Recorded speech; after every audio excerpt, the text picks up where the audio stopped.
escudo, a nossa espada, o nosso baluarte. Ele é por nós. Amém? Glória a Deus. Homem de guerra é Jeová, seu nome é temido na terra. A todos os seus inimigos venceu. Deus grande e terrível em louvores. Canta comigo. Homem de guerra é Jeová, seu nome é temido na terra. A todos os seus inimigos venceu. Deus grande e terrível em louvores. Quem é como o Senhor entre os deuses sobre a terra, que me livra do mal, que me dá poder para guerrear. Homem de guerra é Jeová, seu nome é temido na terra. A todos os seus inimigos venceu. Deus grande e terrível em louvores. Quem é como o Senhor? Declare. Entre os deuses sobre a terra não há outro igual, que nos dá poder para guerrear. Homem de guerra é Jeová, seu nome é temido na terra. A todos os seus inimigos venceu. Deus grande e terrível em louvores. A todos os seus inimigos venceu. Deus grande e terrível em louvores. Homem de guerra é Jeová. Você pode dar um aleluia? Aleluia. Aleluia. Ele guerreia por nós e Ele vive. Amém? Porque Ele vive, posso crer no amanhã. Porque Ele vive, temor não há, mas eu vencerei.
que a sua vida está nas mãos do Senhor, que tudo somos quando estamos nele.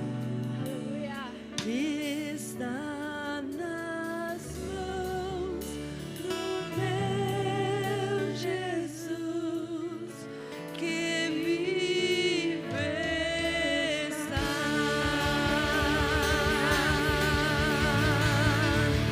Aplauda o Senhor com alegria. Aleluia.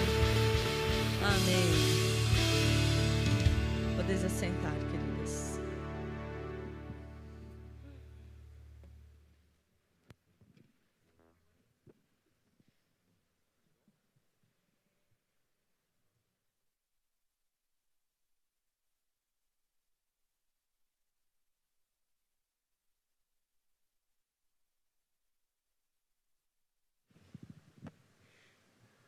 Quantas coisas lindas o Senhor está fazendo, né?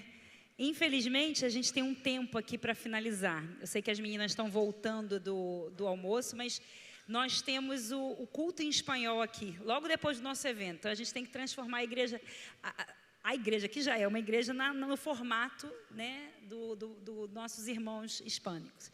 Então, agora eu queria chamar aqui novamente a nossa irmã, doutora Flávia Vaz, que vai trazer uma palavra para as nossas vidas. Obrigada.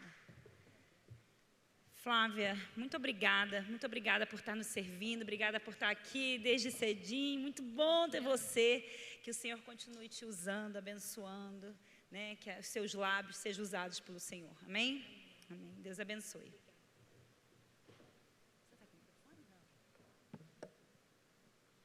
Boa tarde, irmãs. Esse é aquele horário, né? Aquele horário que a gente está fazendo um processamento aqui, que dá uma preguiça aqui, né? Mas glória a Deus, amém? Para o Espírito de Deus não há barreiras, né? Ele faz do seu jeito, segundo o seu propósito, e eu creio que o Senhor tem coisas para fazer. Eu quero compartilhar um pouco de algumas coisas que o Senhor tem ministrado ao meu coração sobre a nossa vida emocional nessa tarde. Eu pedi a Michele para colocar aí, abrir para você o meu Instagram.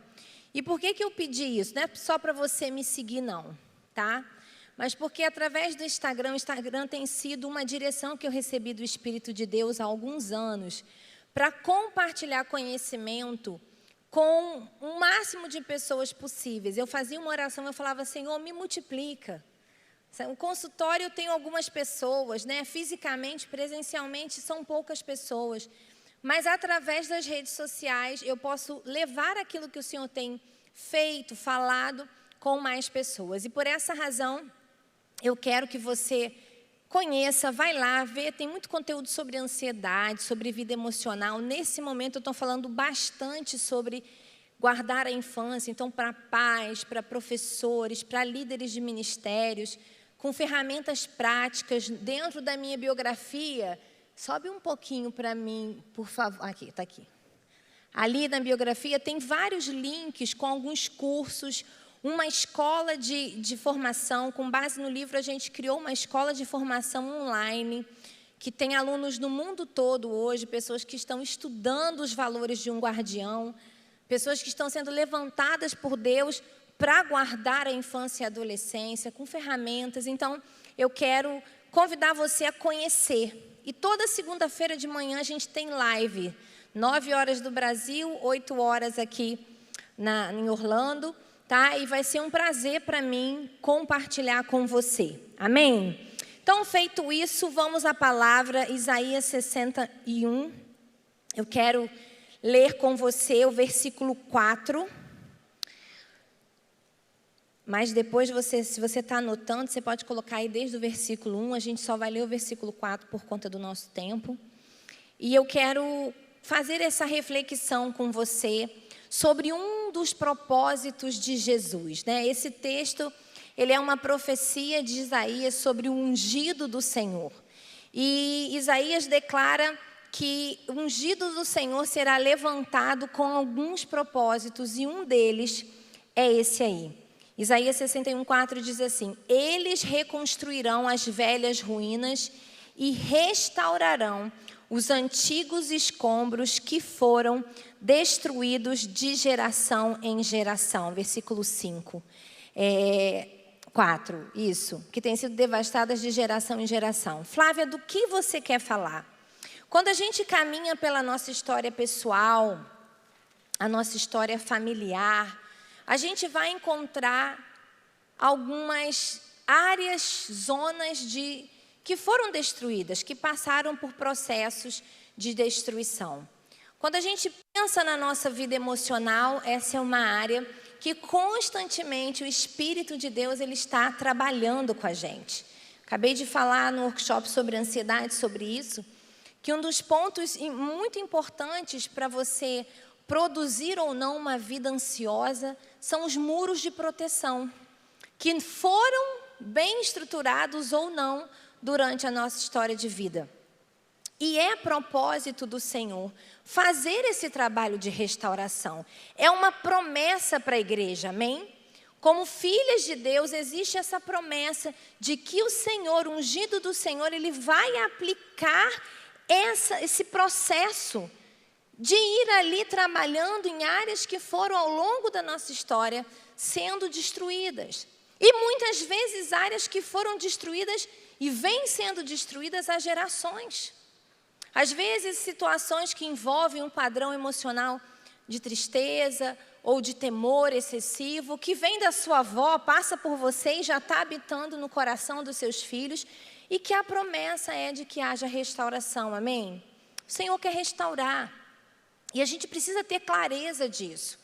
E para falar sobre esse assunto, eu quero compartilhar com vocês um pouquinho de uma experiência que eu tenho com essa questão emocional. Eu tenho uma história desde menina de viver muitos dilemas com a minha vida emocional. Por volta de 6 anos, eu vivi, eu acho que uma das primeiras experiências em relação a quadros de ansiedade e depressão, muito pequena. E eu já sentia angústias que não eram compreendidas, não eram entendidas, por melhores que os meus pais fossem, eles não tinham conhecimento para lidar com aquilo que eu estava vivendo. E eu cresci ao longo da minha vida morrendo de medo da dor. Porque quando eu sentia dor, sentia angústia, eu não sabia o que fazia, o que me levava naquilo, porque eu não fui uma criança que tinha uma história de pais abusivos, sabe, de vulnerabilidade. Não, eu tinha uma família boa, pais bons, uma mãe boa, mas dentro da minha alma, em algumas situações, eu vivenciava aquela angústia, aquela situação, e eu não sabia o que fazer. E ali eu comecei uma trajetória, eu compartilhei isso hoje, que eu vim dar nome, consegui dar nome quando eu já era adulta, dentro de uma faculdade de psicologia. Mas eu estou aqui nessa tarde e eu quero compartilhar com você coisas que me ajudaram nessa caminhada. A dor, ela existe na terra, e se você for olhar nas Escrituras, você vai ver hoje, né, com os olhos que a ciência promove para nós, um novo olhar sobre a dor. Eu tenho visto e vivi isso na minha vida, a dor como uma das maiores inimigas da minha identidade. Porque a gente muitas vezes não sabe o que fazer quando ela vem. A única coisa que a gente aprendeu é que quando você sente dor, você quer eliminar ela, né? Quando ela vem, você quer fazer o quê? Põe para fora, você quer deixar de sentir. Mas a dor, ela tem uma história na história da humanidade, uma função. Quando você olha hoje para o que a ciência explica sobre ela. E é sobre isso que eu quero compartilhar com vocês. Eu conheço muitas pessoas, homens e mulheres, que paralisaram no propósito de Deus para as suas vidas, não porque eles tivessem, de fato, um motivo para isso. Mas eles foram paralisados, como foi ministrado aqui nessa manhã, porque foram assolados, destruídos, através de histórias de sofrimento. Pessoas que desistiram da vocação, do propósito, do chamado, às vezes até da vida, por causa do sofrimento. E um dia, na época que eu ainda clinicava, eu estudei psicologia, já tem 22 anos que eu sou formada, mas por 15 anos eu trabalhei no consultório. E nesse período eu atendia muitas mulheres. E tinha uma pessoa em especial que eu amava muito, ela era uma pastora, Ela tinha uma ascendência familiar de ministerial. Os avós eram missionários, eu não me lembro se os avós ou os pais eram pastores. Os pais também tinham uma vida familiar e ela era uma pastora, uma educadora, uma pedagoga formada. Eu atendia. E um dia ela chega no consultório e relata para mim: Flávia, eu já fiz todo o script para tirar a minha vida. Lá na cidade onde eu moro, existe uma ponte chamada Terceira Ponte, que ela é um dos maiores índices de suicídio que existe naquela cidade. As pessoas, elas se programam e elas vão até lá e elas se jogam daquela ponte. E aquela senhora, já uma senhora, mãe de 2 filhos adultos, sentada na minha frente, pastora, professora, filha de pastores, neta de missionários, estava falando para mim que ela queria tirar a vida dela. Eu confesso assim que eu sempre fui, além de profissional, muito otimista, mas aquela cena, ela me desconfigurou por dentro. E a única coisa que eu consegui fazer foi me levantar com o corpo. Sabe quando você está sentado assim? Eu levantei o meu corpo com uma reação. Eu comecei a tentar investigar aquele processo, o que estava acontecendo ali. E ouvi-la, tentar entender. Acionei o marido dela quando saí do consultório, né, porque é uma questão de saúde pública, algo muito importante. E fui para casa e naquela noite eu não consegui dormir. E me revirando por dentro, eu falei: Senhor, eu preciso mais do que eu sei sobre isso. As pessoas estão sucumbindo, porque quando a dor chega, elas não sabem o que fazer. Quando as emoções desagradáveis aparecem, elas não sabem como lidar. E aí eu fui para as Escrituras, e eu não me lembro muito bem como que isso aconteceu, mas eu lembro que eu parei ali nos primeiros capítulos de Gênesis, capítulo 1, 2, 3, e o Senhor me levou no relato da queda. E aí, o que o Senhor ministrou ao meu coração foi que a experiência do homem, desde o início da vida dele na terra, no Éden, ela foi demarcada pelo que hoje a ciência chama das emoções básicas agradáveis da vida humana. Hoje, a ciência estuda as emoções e, como emoções primárias, ela vai falar basicamente de 6 emoções primárias. 2 são agradáveis, que é a alegria e o amor, e 4 são desagradáveis, a raiva, o medo, a tristeza e o nojo. E a palavra diz que a cena do Éden era uma cena que, se a gente pudesse desenhar aqui, ela era marcadamente por emoções agradáveis. O homem, ele tinha uma experiência de produtividade, de comunhão, de encontro com o Pai diária. E a palavra não fala, até o momento da queda, que o homem havia conhecido qualquer emoção desagradável. A Bíblia não fala de dor. Mas a Bíblia fala de comunhão, de trabalho, de amor e de alegria. Quando o homem peca, ali naqueles primeiros momentos, o homem começa a falar de uma sensação chamada de vergonha e de medo. O que o Senhor falou comigo naquela madrugada? Filha, eu não criei vocês para dor. Mas, por conta do pecado, por conta da exposição à morte a partir da descoberta da dor ali, do mal que estava escondido naquela árvore do conhecimento, eu precisei permitir que o ser humano vivesse um regulador chamado dor. Me acompanha aqui, eu quero conseguir ser mais precisa para você entender. Se o homem vivia num estado de proteção completo, nutrido, não estava exposto, para que ele ia sentir dor? Tinha porquê. Mas a partir do momento que o homem, ele peca, e com o pecado, o mal é liberado sobre a terra, ele está exposto à morte. Ontem a pastora Edmeia nos lembrou isso aqui. Deus já anuncia o plano de redenção através de Jesus. Mas o homem ali, ele estava corrompido. O homem passa a desfrutar no sentido funcional de uma experiência dolorosa, que tem função. que é regular a vida na terra.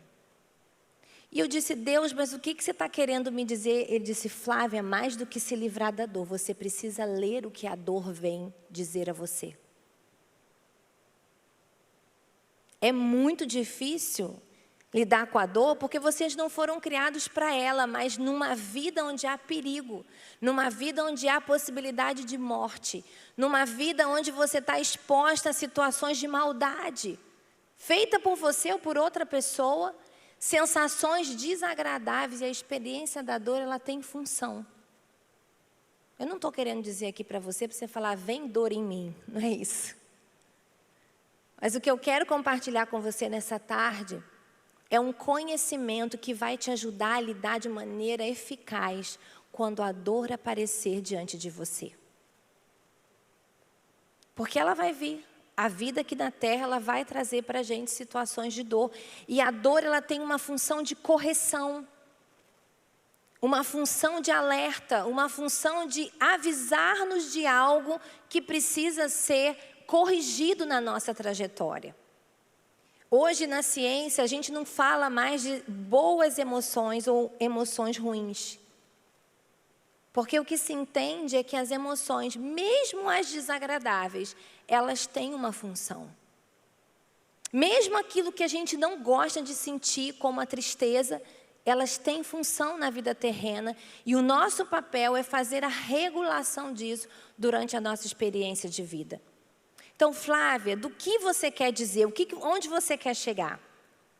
Quando a gente olha para a ciência vai falar que a dor é um sinal vital. É o 5º sinal vital de Campbell. Você quer saber se uma pessoa está viva? Você vai verificar os batimentos, né? Você vai verificar a respiração, a temperatura, e você pode fincar, né, espetar a pele dela para saber se ela reage. Porque é um sinal de que uma pessoa viva está viva se ela sentir a sensação de dor, que é um regulador. E regulador do quê? Para proteger a gente. Muitas vezes você vive numa situação de pecado ou numa situação familiar abusiva, ou diante de situações que são nocivas à sua vida. Se você não sentir um mínimo de incômodo, você continua ali. E se você não sentir dor, como diz a palavra, que gera arrependimento, porque a Bíblia fala que existe uma tristeza segundo Deus, olha isso, que gera arrependimento. Flávia, mas isso está um pouquinho complicado, eu não entendia dessa maneira. Caminha aqui comigo, porque eu creio que o Senhor quer liberar na sua história hoje caminhos que foram solidificados na sua alma, porque foram dores que não foram resolvidas, dores que não foram trabalhadas da maneira que o Senhor desejava que fosse. Eu não estou dizendo aqui que Deus produz essa dor em você, que Deus é o responsável por essas dores.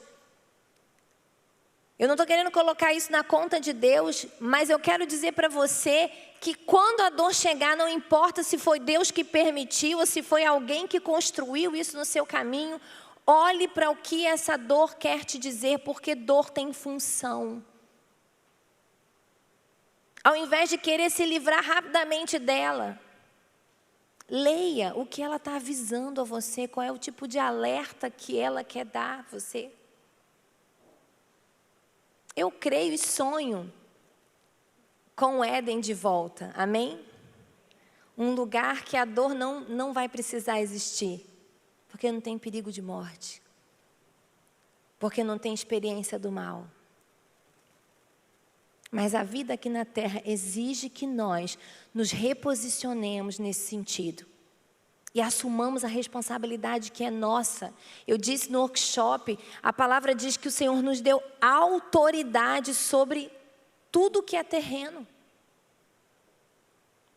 O domínio sobre o que é terreno. A nossa mente é terreno e nós precisamos desenvolver essa autoridade, essa gestão, amém? E aprender a gerir as nossas emoções, inclusive as desagradáveis. Ela é um papel e uma responsabilidade nossa. Eu não sei como é que você está aqui hoje, eu não sei qual é a sua história. Mas aquilo que Jesus conquistou na cruz nos dá condição de verdade, de fato, no concreto, de vivermos esse caminho de restauração. De vermos essas áreas que foram consolidadas, porque às vezes eu estou falando aqui de maneira objetiva e prática, sabe, de uma perda que você tem, um luto que não foi resolvido. E sabe quando aquela tristeza, ela não encontra um caminho de solução e ela permanece em você e muitas vezes vai tomar a nossa identidade. É quando uma pessoa que viveu uma história de medo, ela começa a se transformar numa pessoa medrosa. É quando uma pessoa que viveu muitas perdas, ela vai se transformar numa pessoa entristecida. Ou alguém que viveu muitas injustiças, ela começa a assumir uma identidade de uma pessoa enfurecida. Em nome de Jesus, as emoções, elas são involuntárias e biológicas, elas existem para vir e ir e não para ficar em você. Amém? Elas têm uma função e uma vez que a raiva te alertar que tem uma injustiça, não é para você ir lá e meter a mão. Mas é para você buscar uma atitude inteligente de reparação da justiça naquele lugar e essa raiva ir embora. E nessa tarde o Senhor, Ele está trazendo esse conhecimento para que você seja livre, você assuma a identidade original. Porque sabe qual é a identidade original? É que foi marcada no Éden, alegria e amor. Essas são eternas. Fazem parte da nossa estrutura. As desagradáveis, elas estão de passagem para uma vida na terra. Mas elas não precisam ser a nossa identidade.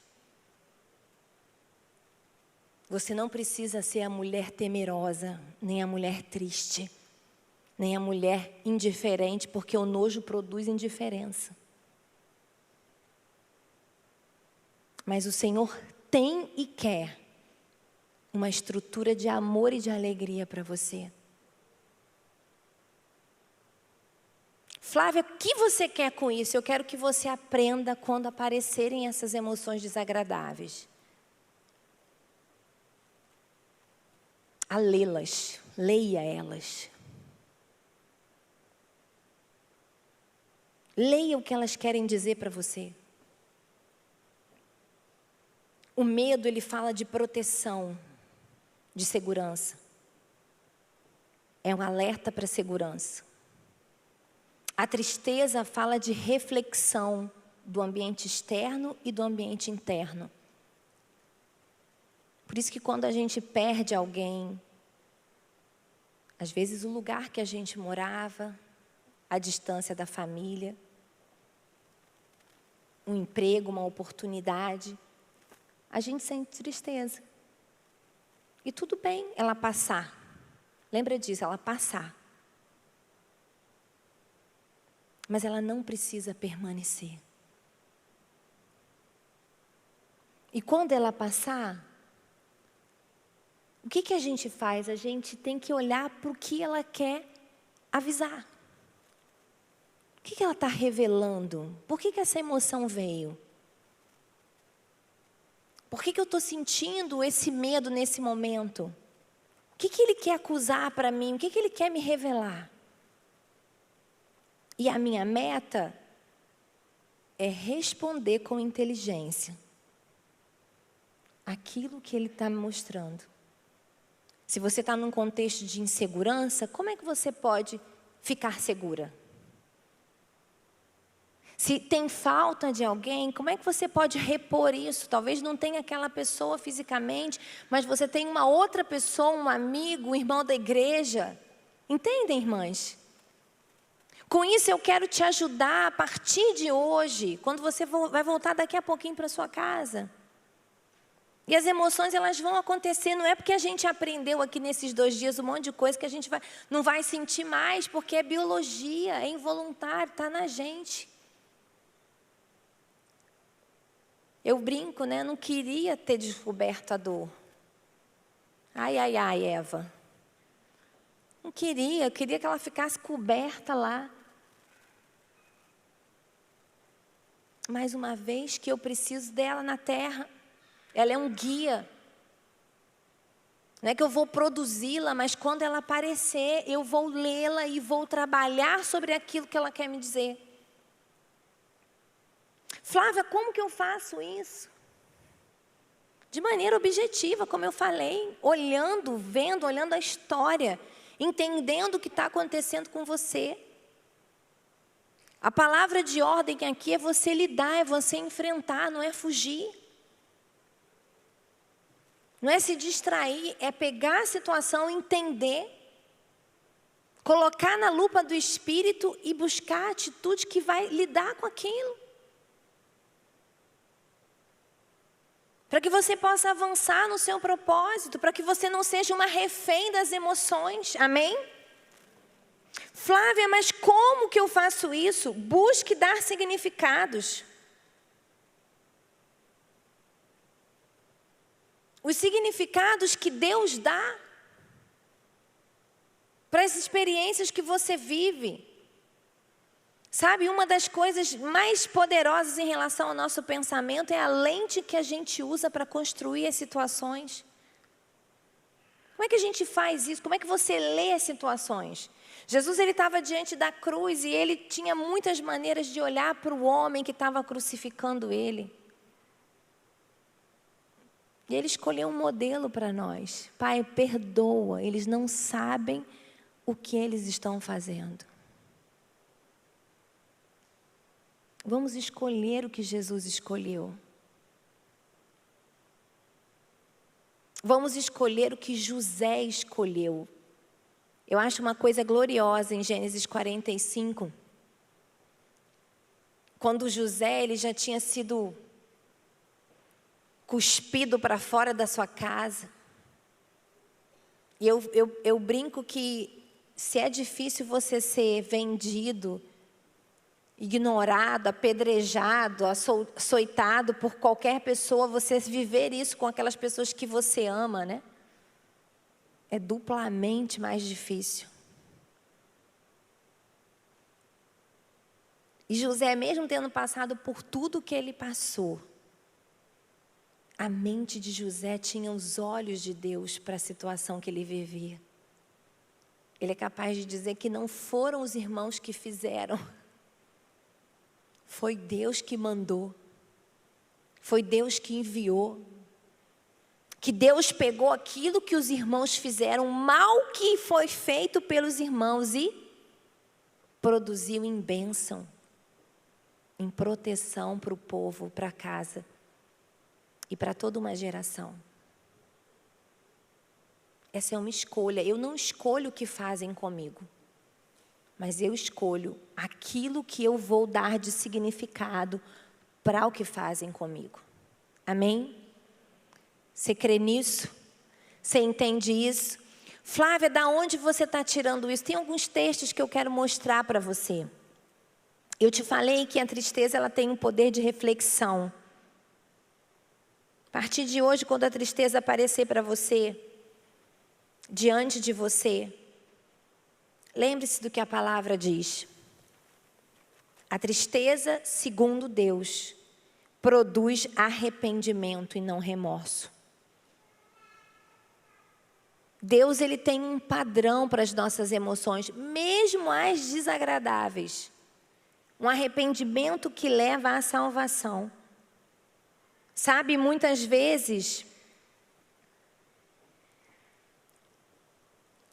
você está vivendo situações, aquela tristeza aparece para você e você tem o poder de usá-la ao favor do seu propósito.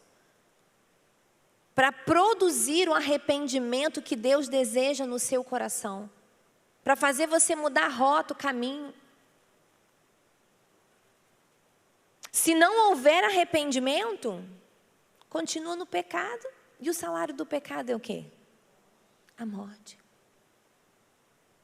Flávia, mas isso é muito complicado para eu entender. Porque até aqui, tristeza para mim é algo do que eu tenho que me livrar. E eu não estou dizendo para você que você não deve se livrar. Mas antes de você se livrar, deixe ela cumprir a função dela. Leia ela. Veja o que ela quer te dizer. Se ela não fizer sentido na sua história, você dá tchau para ela. Mas enquanto ela estiver ali, entenda o que ela quer dizer. Qual é o tipo de reflexão que ela quer fazer. Sabe uma tristeza que às vezes é produzida em nós, que a gente nem entende? É a tristeza da ausência do pai. É a tristeza de uma vida vivida longe da intimidade, como foi pregado ontem aqui. A gente nem entende, mas por que está tão triste? Porque está faltando o encontro, o relacionamento. E nesse encontro, nesse relacionamento, é produzido amor em mim, nutrição, preenchimento, fortalecimento. Então, talvez essa tenha sido a principal mensagem dessa conferência para você. Não foi nada excepcional, mas o básico que tem faltado nas nossas vidas, que é uma vida de oração e de comunhão. Uma vida de encontro. A doutora Ilma diz que é a ansiedade e a angústia da viração do dia.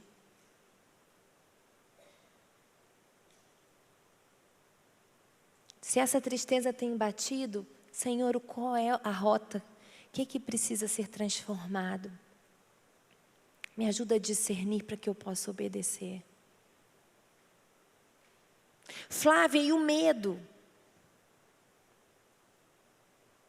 O medo fala de temor. Mas a palavra não diz que o verdadeiro amor lança fora o medo? Sim. Uma vida edificada na presença do amor de Deus, ela teme menos, muito menos. Mas a noção de realidade, a noção de perigo, ela é importante. Deuteronômio 5:29 diz que é necessário temer para obedecer. Ter noção que aquilo é perigo, é pecado. Que se eu fizer aquilo, eu estou me distanciando do propósito de Deus para a minha vida. Existem medos que são infundados? Sim. E por isso eu preciso aprender a lê-los, olhar para a palavra, para tornar isso uma realidade na minha vida e colocar diante do Senhor. E abandonar algumas dessas emoções, mas quando ele aparecer, não precisa querer fugir. Em frente. Leia. Veja se de fato não é algo que você precisa ser protegido. Sabe, às vezes um relacionamento que você está brincando com ele, está na porta daquele relacionamento que você sabe que tem cheiro de pecado. Que se você adentrar por essa porta, isso vai te levar para longe do que Deus tem para você. Flávia, e a ira? Efésios 4:26. Irai-vos e não pequeis. Sabe, a ira não deve ser cultivada, mas ela vai aparecer em alguns momentos, sim. Mas não deixa o sol se colocar sobre ela, não cultive ela, não alimente ela. Mas quando a ira surgir, leia o que ela quer te dizer. Existe uma coisa aqui tão interessante, e eu quero muito enfatizar isso a você. Porque às vezes o seu coração ele tem se irado com coisas e você tem ficado paralisada nessa ira. A ira tem a ver, a raiva ela é uma emoção que tem a ver com injustiça. A gente costuma sentir raiva de coisas que a gente olha e fala, não dá, isso não dá. Isso é um absurdo. Quem já sentiu isso? Eu costumo dizer que isso tem muito a ver com o nosso propósito. Para quê? Para que você se levante e mude. Não é só para você ficar com raiva. Não é só para você alimentar. Não adianta nada a raiva se você só alimentar ela. Ela só vai adoecer você. Mas ela não vai cumprir a função. Então, se você tem raiva de algo, levanta e vai colocar justiça nesse lugar aí que você está se incomodando demais com ele. Se tem uma causa que te deixa indignada, não adianta você ficar falando dos outros. Se posiciona, faz sua parte. Suas emoções são um guia na terra. Leia o que essa ira, o que essa indignação quer dizer para você.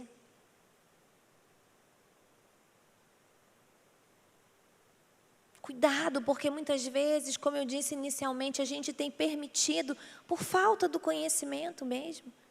A gente tem sido levada nas emoções, e talvez você, como eu, esteja aqui hoje com 45 anos e tem medo como se você tivesse 10 anos de idade. Algumas situações, o seu comportamento, a chamada inteligência emocional, é de uma criança de 10 anos. Porque algo que era para ser só temporário, nas situações da vida, tomou forma, moldou sua identidade. O Espírito de Deus quer começar uma obra de restauração bem específica em você. Se eu falar para você que Ele vai fazer aqui, eu posso ser responsável, embora eu creia que Ele tem poder para fazer, amém? Tocar em você aqui hoje, fazer algo poderoso, estancar esse fluxo. Mas se Ele não fizer aqui, eu sei que Ele vai fazer nos seus dias de intimidade com Ele. Amém? Já está aparecendo aqui para mim, ó. Restam 5 minutos. Queria convidar o pessoal do louvor.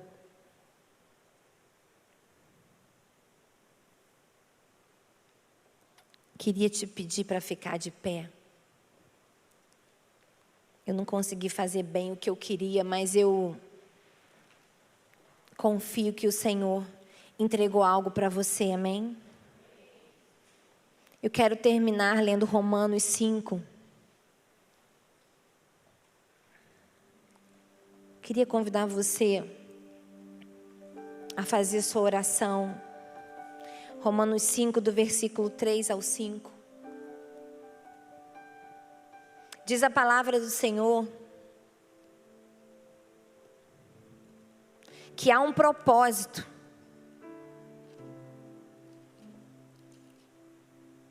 quando as nossas lutas elas são vividas em Deus, amém?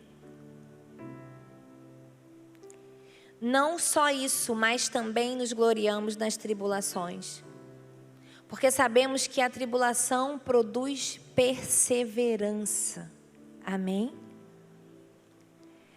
A perseverança, um caráter aprovado, e o caráter aprovado, esperança.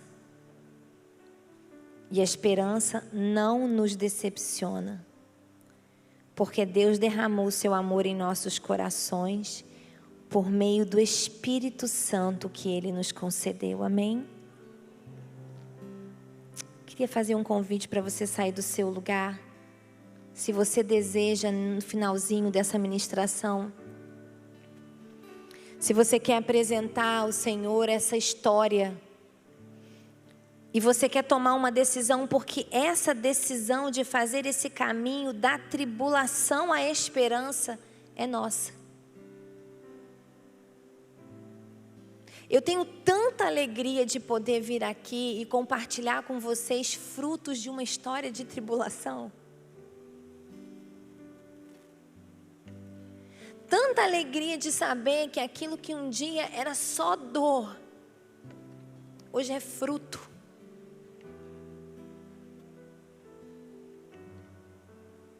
Que pode alimentar pessoas que vivem aquilo que eu já vivi. Mas é uma decisão nossa. É uma decisão nossa de entrega, de vida, de intimidade, de busca da palavra, de conhecimento, de atitudes proativas, reais, de se levantar em prol dos que sofrem. Porque nós seremos consolados e consolaremos com as mesmas consolações que recebemos. Em 1999, eu contei essa experiência ainda há pouco. Um dia difícil da minha vida, eu pensava em tirar a minha vida. Por conta dessas angústias de alma, cercada, como Davi fala. E eu entrei na minha cozinha, eu ainda morava em Nova Iguaçu, e eu falei: Senhor, por que eu? Não dá nem para explicar olhando para a vida dos meus pais, para a história que eu vivi. Eu lembro que eu estava na porta da cozinha, era um fim de tarde, aquela penumbra entre tarde e noite, uma viração do dia. E o Espírito colocou assim no meu coração: entenda só algo. Tudo que você vai aprender, um dia você vai poder ensinar. Amém? Você quer isso para a sua vida? Vem aqui na frente. Apresente seu coração, mas não vem porque eu estou te pedindo. Se o Senhor tocar no seu coração, se você quiser isso, se você quer essa autoridade, você quer desenvolver em Deus essa autoridade sobre as suas emoções, se você quer deslocar esse sentimento de que você é a medrosa, de que você é a irada, de que você é a triste, de que você é indiferente, você quer hoje as únicas marcas que são do céu para você, que é amor e alegria. Vem aqui, não precisa ficar com vergonha não.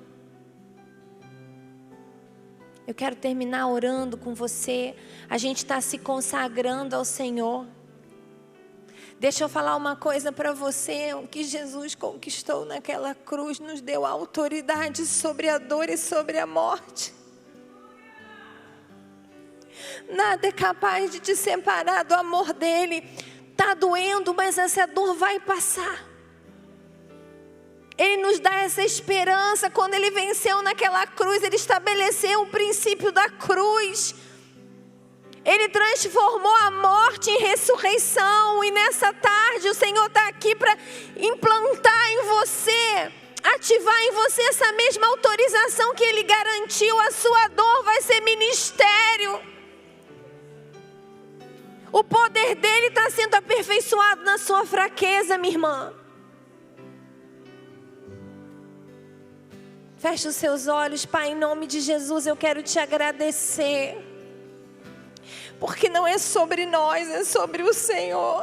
E o teu reino de amor, de justiça, um reino que é paz e alegria no Espírito. Ah, Senhor, como temos saudade do Éden, Senhor. Como desejamos a tua presença de amor, que ative em nós uma alegria incomparável. Senhor, eu quero apresentar as minhas irmãs diante da tua presença nessa tarde, te pedir, faz com elas esse caminho de restauração. Jesus disse que estaria conosco todos os dias das nossas vidas aqui na terra. Que o Espírito nos acompanharia nessa jornada. E o Espírito é o único que conhece tudo sobre nós. Senhor, eu te peço agora, vai soltando no mundo do Espírito. Senhor, esses moldes que não são teus, vai soltando, liberando a identidade das tuas filhas para que elas sejam filhas do Pai. Senhor, as emoções virão, sim, elas fazem parte da vida na terra, mas elas virão e irão. Segura nas nossas mãos e nos ajuda a dar os significados eternos. Assim eu te peço, acompanha, nós vamos embora, mas o Senhor pode acompanhar cada uma. E opera essa obra, Pai, prometida pelo ungido sobre nós.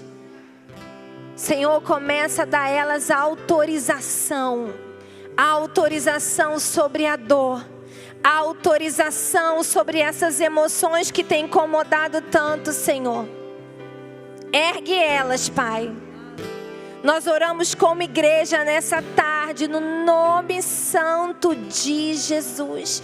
Profetizamos um tempo novo, um tempo de consolação, um tempo, Deus, de entendimento, um tempo de intimidade contigo, de experiências sobrenaturais de cura no secreto com o Senhor, Pai. Move tuas águas. Águas que curam, que purificam, que lavam. Traz o bálsamo de Gileade sobre nós, Senhor. Espírito Santo, eu sei que existem áreas muito específicas aqui. Abandono, abuso, medo excessivo. Espírito de Deus, opera agora, porque o Senhor esteve e estará. O Senhor esteve e estará, Senhor. O Senhor é a nossa proteção, o nosso bom pastor. Envolve agora, Espírito de Deus. Em nome de Jesus. Amém. Você pode dar um abraço quem está do seu lado, aqui na frente, aí atrás. Seja o instrumento do encontro a essa hora, amém? Dá aquele abraço de cura, cheio de ocitocina. Aleluia. Recebe a cura, recebe a unção de ousadia, unção de conquista, unção de multiplicação. Recebe a cura, recebe a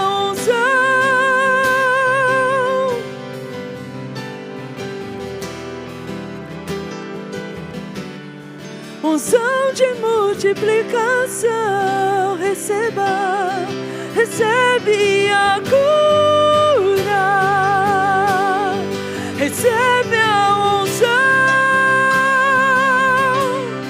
unção de ousadia, unção de conquista, unção de multiplicação, unção de ousadia, unção de conquista, unção de multiplicação, unção de ousadia, unção de conquista, unção de multiplicação. Aleluia.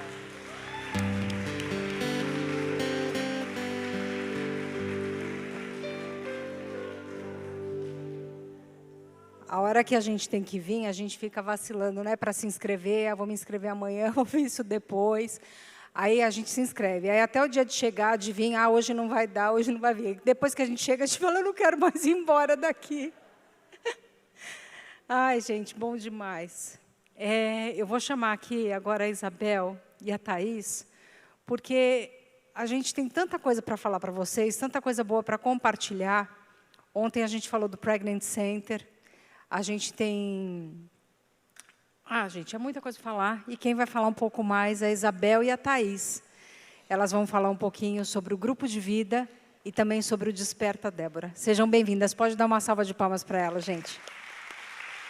Graça e paz, minhas queridas irmãs.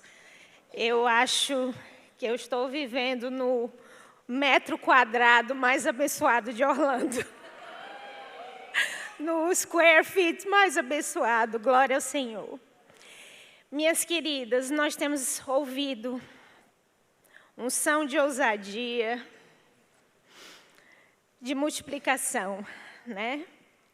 E você não deve caminhar sozinha. Nós temos aqui grupos, estamos indo para o 11º grupo de vida de mulheres.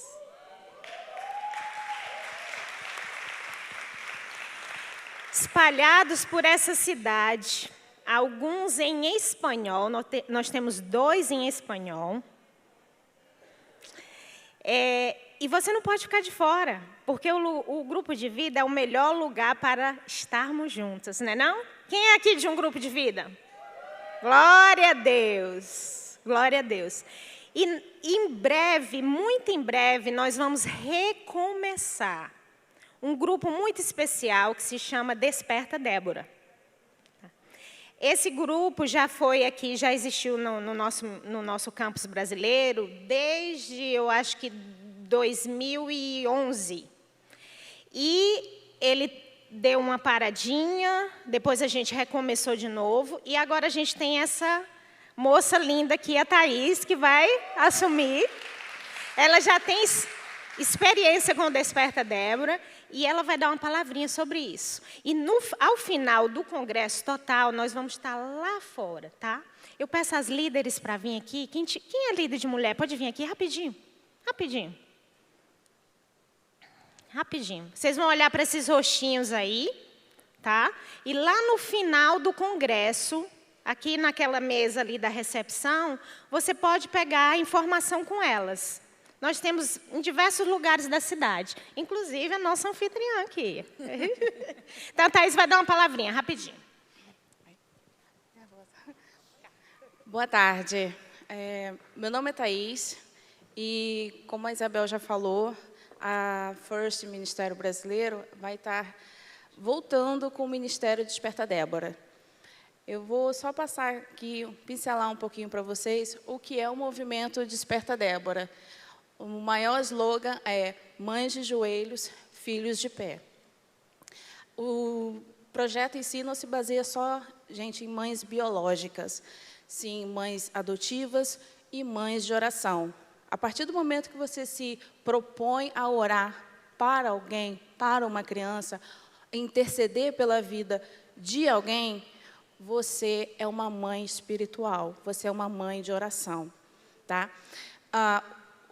O projeto Desperta Débora, nós assumimos um compromisso de orar diariamente 15 minutos pelos nossos filhos adotivos, biológicos e de oração, e também pela a geração compromisso.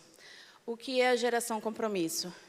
Em 1995, o reverendo Jeremias, ele estava numa conferência em Seul, e lá o estádio estava repleto de jovens.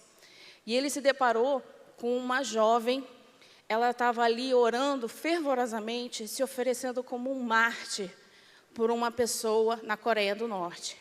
Aquilo dali tocou tanto o coração dele, que ele pensou, puxa vida, por que não tem isso aqui no Brasil? E aí, ele procurou o pastor Marcelo Gualberto, e ele falou que aquilo dali tocou o coração dele tão grande, que ele queria algum movimento no Brasil de intercessão, para que pudéssemos orar. Desculpa, gente, estou um pouquinho nervosa.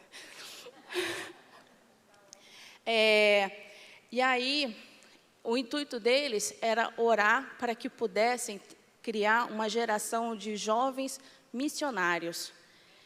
E começaram, ele se reuniu, o pastor Marcelo, o reverendo Jeremias e a esposa. E eles começaram a pensar como é que poderia ser isso. E aí eles tiveram a ideia de começar pelas mães, porque ninguém ora por um filho como uma mãe, correto? E aí eles ficaram pensando qual o nome que poderia dar para esse ministério. Até que Ana Maria pensou em Juízes 5, quando Débora, ela se levantou como mãe de Israel, naquele momento que Israel estava passando. E ela se levantou e ela falou, desperta, Débora, desperta, levanta e desperta. E ela foi à frente do povo de Israel na batalha. E eu convido a cada uma de vocês aqui para que vocês despertem, levantem, para que nós possamos orar pelos nossos filhos biológicos, adotivos e filhos espirituais. Essa geração que está hoje, o mundo que está lá fora, nós estamos acompanhando o que o mundo está oferecendo para os nossos filhos, para essa geração, o que o mundo tem oferecido diariamente e com qual desafio eles estão tendo. Então, eu convido a você que se torne uma Débora, que assuma esse compromisso de orar 15 minutos todos os dias pelos nossos filhos, por essa geração que está vindo e que, em nome de Jesus, será uma geração compromissada com missões, para espalhar o Evangelho e que não se conforma com esse mundo que está, mas sim tende a transformar. Os nossos encontros começarão no dia 1º de junho, via Zoom. Lá fora nós teremos os folderzinhos e nós temos um cartãozinho em que você pode preencher e assumir esse compromisso de orar diariamente 15 minutos pelos nossos filhos. Obrigada. Amém. E agora, Lê, o que acontece? Aquela que ficou perdida aqui. Agora, o que acontece é o seguinte, eu queria comentar que o grupo de mulheres da First já vem num movimento de oração, teve alguns grupos que aconteceram de oração, e tem um grupo de mulheres orando já por filhos. E quando veio a notícia do Desperta Débora, e eu sei que tem algumas Déboras aqui, não tem? E então, para quem já conhece, se junta lá na mesa, fortalece. E você que pensou, preencher uma ficha para me comprometer a orar, eu vou dizer para vocês, o diabo não tira férias. Então, o melhor movimento que você pode fazer por você, pelo seu filho, pela sua casa, é ir lá e assinar esse papel agora, para que você não dê a chance. E que você saiba que, assim como você, dá frio na barriga assinar o papel, sim. Mas assina, porque a gente conhece o papai lá do céu. Obrigada, mulheres. E vocês também podem pegar informações do grupo de vida, tá bom? E agora, eu vou pedir para vocês... Ah, não, mulheres, fiquem aqui. Pode bater palma, gente. Obrigada. Eu vou fazer outra bagunça, porque a fotógrafa pediu, a equipe da fotografia, pediu para tirar uma foto inversa. Então, já que vocês estão aqui, eu vou pedir para as mulheres que estão com a camiseta do Filha de Deus subir no palco e as demais fiquem aqui na frente. Aí, gente, se aperta. Pode vir, rapidinho, gente, que a gente está com o horário bem apertado. Vamos tirar uma outra foto. Vem. Se junta. Aqui na frente vai ter que sentar para a gente... Faz o seguinte... Não vai conseguir levantar a identidade, né? Senão a gente vai fazer uma bagunça aqui geral. Mas quem puder, não vai ficar sem aparecer mesmo. Vamos lá. Vai tapar, não tem problema. Vamos lá. Quem está com a camiseta Filha de Deus, sobe. Ok, vamos lá. Se ajeitem, gente, rapidinho.